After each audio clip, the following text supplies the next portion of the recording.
The markets are closed, but the business stories are just heating up. Hello, I'm Mai Rodriguez. Catch up with us on Business Brief.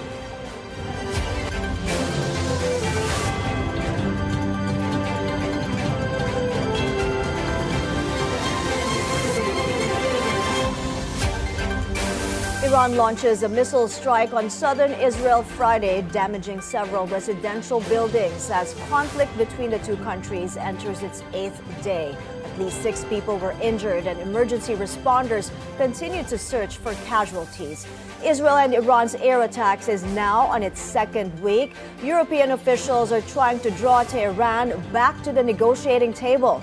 U.S. President Donald Trump had said he will wait for 2 weeks before deciding on Washington's response to the conflict.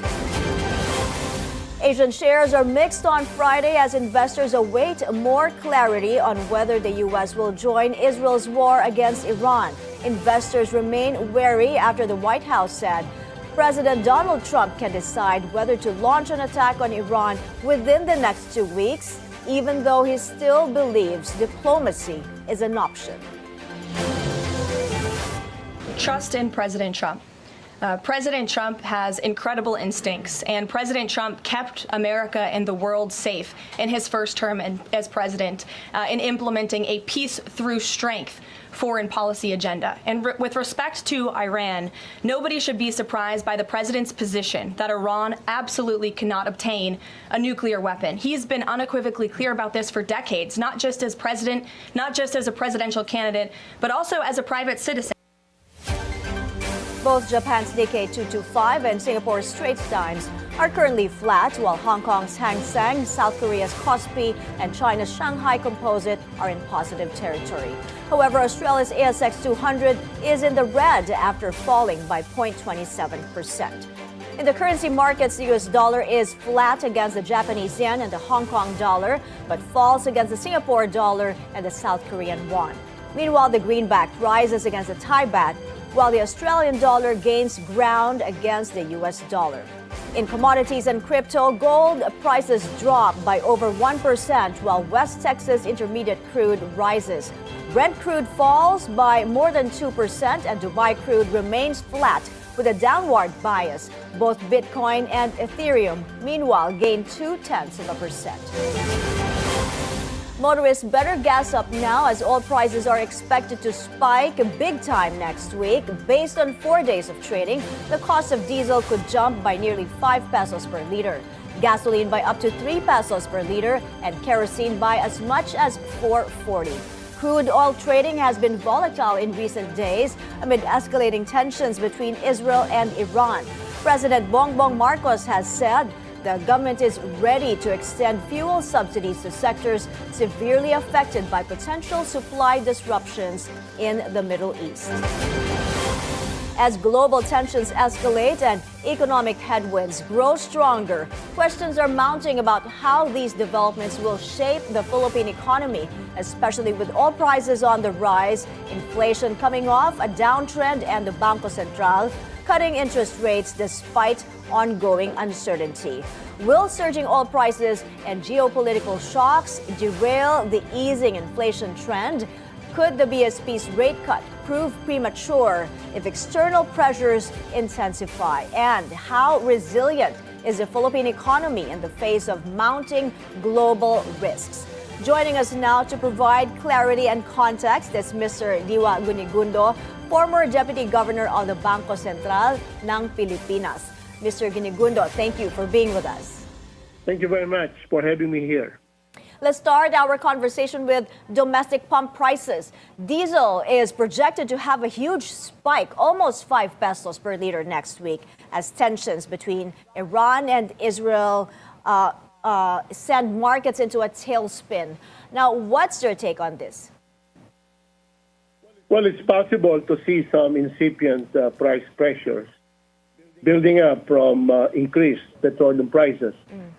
And some forecasts even put it at beyond $100 per barrel.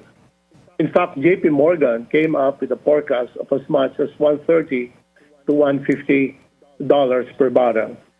Now, next week, we expect as much as over 4 peso adjustment for diesel, which is key to transport inflation. And as such, it's possible to see some upward adjustments in the prices of food and even non-food commodities. However, from my perspective, given the new revised forecast of the BSP of 1.6%, it's not likely that we will see an overshoot of the target of 2 to 4% this year. Of course, when the BSP continues to reduce policy rate beyond what is, we may call, permissible differential between the BSP policy rate and the U.S. Fed, the peso could suffer some weakening in the next few days. Yes, so do you think the Philippine inflation rate will increase this month amid the ongoing tensions in the Middle East? Oh, definitely, to the extent that food prices are also determined by oil price increases or adjustments. Yeah. Transport per se also responds to increases or the adjustment in oil prices. In fact, many non-food commodities are also reliant and are a function of oil price adjustments. So yes, it is possible to see some price increases, and therefore inflation rate in June may also be affected in the process. Yeah. Now, the Energy Department has urged the oil industry to implement staggered price adjustments to minimize the shock from the outbreak of the Israel-Iran conflict. Do you think this is a smart move, and is this doable? Well, to the extent that industry players have the capacity to do that, why not? But it's going to be challenging because right now, the policy is for them to keep 15 days inventory. Now, that may be too short to play around with pricing. And to achieve some cushion for the consumers, one may wish to consider granting subsidy to public transport sector on a time-bound basis, subject to constant monitoring of the Middle East developments. So it may be a wise move, provided the private sector has the space to do it. Yes. What should the government do to lessen the impact of the Israel-Iran conflict on the Philippines economically for our OFWs and in other areas? Well, to me, priority number one is to ensure our OFWs and other Filipino residents in the affected areas are evacuated as soon as possible. This is very urgent, for this is no ordinary war. It may involve some other countries, especially the U.S., and some European allies of both the U.S. and Israel. There was an earlier report in your station that the U.S. is contemplating of participating in the next 2 weeks. That could escalate the tension going on between Iran and Israel. Now, we should ensure those evacuated and sent home are either upskilled or reskilled for possible redeployment. And over the long run, we cannot overemphasize the need to strengthen our economy, to keep our people here and offer them opportunities to use their skills and knowledge in the Philippines. In other words, the less OFWs we send abroad, the less exposure to us to such kind of risks.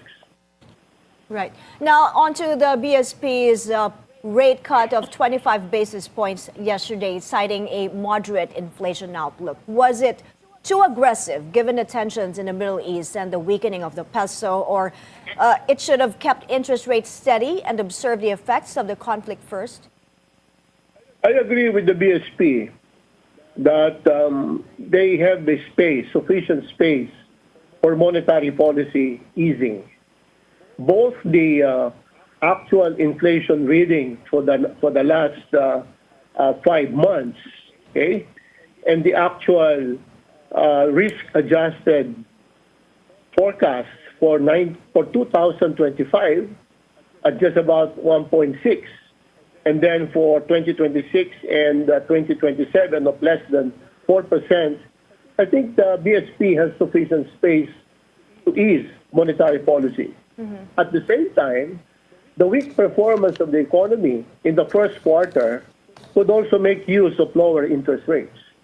The BSP will just have to keep on monitoring both upside and downside risks so that they will be very nimble to quickly adjust monetary policy as necessary. Now, final question. Given that the bond market tends to flourish in times of uncertainty, what is your fearless forecast for the bond market this week and for the rest of the year? Do you think it will perform well? Well, I don't want to be too definitive because it's a risk-on situation. Yes, normally, when times are difficult and the market is volatile, investors tend to flock to fixed income. However, we are also seeing the BSP bringing down the cost of money. So the returns to bonds are not exactly too attractive. Inflation is also very restrained as to encourage greater exposure to fixed income assets. However, to the extent that the Philippine government continues to source its funding from the capital market, from the bond market, that could somehow exert some upward pressure on the yield of government bonds. Appreciate your insights, sir. Thanks so much for your time. Thank you very much, too. Mr. Diwag Binigundo, former BSP Deputy Governor.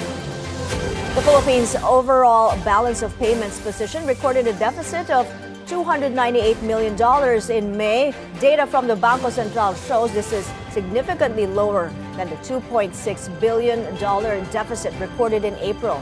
The BOP deficit reflects the government's drawdowns on its foreign currency deposits with the BSP to service external debt obligations. The central bank says preliminary data indicate that the year-to-date BOP deficit was largely due to the continued trade-in goods deficit. However, the decline was partly offset by sustained net inflows from personal remittances of overseas Filipinos, foreign borrowings by the government, and foreign portfolio investments. The Philippines is unlikely to join the ranks of upper middle income economies this year or in 2026. That's according to the World Bank, which cites global uncertainties as a key factor. The institution says the country is more likely to graduate from lower middle income status by 2027, delayed from the government's target of 2025 or 2026. The World Bank explains that ongoing global uncertainties could push back the Philippines' goal of reaching upper middle income status. President Bongbong Marcos demands fast, tech-driven solutions and closer coordination with local government units before work can begin on the EDSA rehabilitation program. Originally set to start by June 13, the president suspended the plan for at least a month after he found out that it will take 2 years to finish. Hindi pwedeng ganyan. Napakahirap na. Dadagdagan pa natin ng kahirapan. Sabi ko siguro naman may mga bagong sistema dyan na hindi natin kailangan isara. O kung ano yung gagawin na hindi 2 taon. According to data from the MMDA, 470,000 vehicles pass through EDSA daily. Hanap tayo ng bagong teknolohiya. There are new technologies. And so, I'm very happy with my decision. Kasi mukhang kakayanin na hindi 2 taon eh. 2 years ng pagdudusa. Hindi mo naman pwedeng gawin sa tao yun. Hindi ko matanggal-tanggal sa pag-iisip ko yung nasa kotse ka, sa EDSA. Makikita mo alas 12 na ng gabi. Ang haba pa ng pila, nag-aantay ng bus. Tapos yun, pag uwi nun, gigising na alas 4 yun. Magtaantay na naman ng bus para makapasok na alas 7, alas 8. The Energy Regulatory Commission, or ERC, launches an investigation into the ongoing power outages in the province of Siquijor. The ERC has ordered Siquijor Electric Cooperative Incorporated and Ultra Bilyonaryo Villar Siquijor Island Power Corporation, as well as the National Power Corporation, to explain why there are power disruptions. President Marcos warns Villar's power firm should deliver its promises under its power supply agreement with Siquijor, or their contract will be terminated. The ERC has scheduled a public hearing on July 3. An ultimatum by President Bongbong Marcos: the San Juanico Bridge must be able to handle 12-ton loads by year-end, or government officials in charge of repairs will be sacked. The president set the firm deadline, raising concerns over lost or delayed trade brought by the rehabilitation of the decades-old bridge that connects Samar and Leyte. May record naman. Lahat ng job order completed.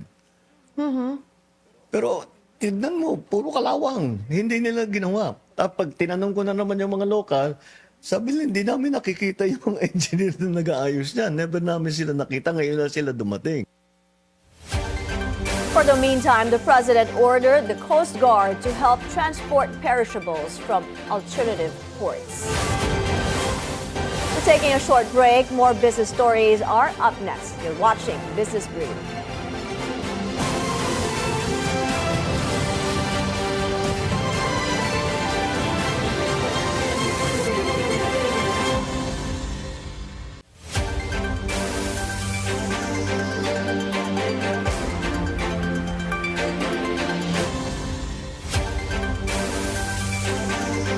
We're back at Business Brief. The United Kingdom sets its sights on a future-proof partnership with the Philippines. We have Sujin Kim on the line for the details. Go ahead, Sujin.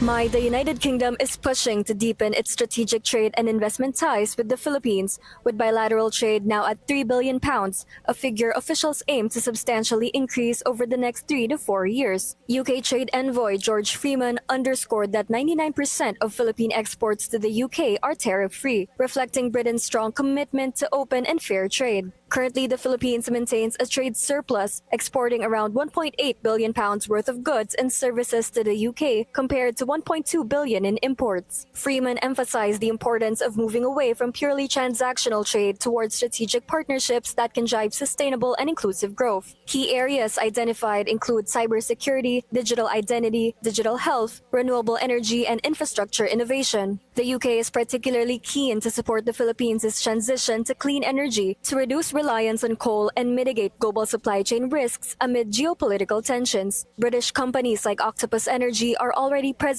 with Freeman promoting the adoption of solar, wind, geothermal, and even small modular reactors to power growing energy needs such as data centers. On exports, the UK highlighted strong demand for Philippine coconuts, mangoes, dried fruits, and artisanal products including leather goods. Officials noted that UK consumers are increasingly seeking healthier food options and unique handcrafted items, presenting opportunities for Filipino businesses. The UK has also allocated £5 billion in export finance to support trade and investment initiatives in the Philippines, including additional commitments for defense and security. Freeman stressed that the UK is ready to back reliable business contracts to build trust and boost trade activity. And those are latest updates from Makati City. Back to you, Mai. Thank you for that report, Sujin Kim. The Marcos administration is working to remove thousands of illegal gambling websites or illegal gaming websites operating in the country. Palace Press Officer Claire Castro explains that this action comes amid concerns over the social impact of online casino games, commonly known as scatter, on Filipinos and their families. She adds that scatter is a game offered by licensed gaming websites, and measures are in place to prevent gambling addicts from playing. Philippine shares returned to negative territory despite the Bangko Sentral cutting interest rates by 25 basis points. The PEC index ended lower by 0.2% to close at 63.39, finishing the day as the third worst performer in Asia. Majority of the sectoral indices ended in the red, with property falling the most at more than 2%. Decliners outpaced advancers 120 to 67. Total value turnover reached 12.3 billion pesos. Week on week, the PSEI fell by 0.8%. Majority of the day's most active stocks ended in the red, with DigiPlus falling the most at nearly 5%.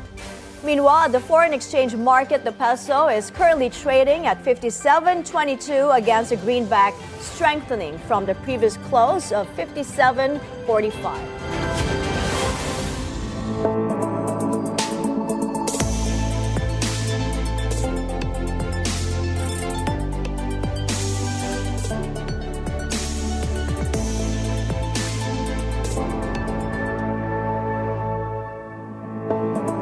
And that's a wrap for today's Business Brief. I'm Mai Rodriguez. Join us again next week as we bring you the stories that help you plan your next big, bold moves in business. Only here on the Bilyonaryo News Channel. See you then.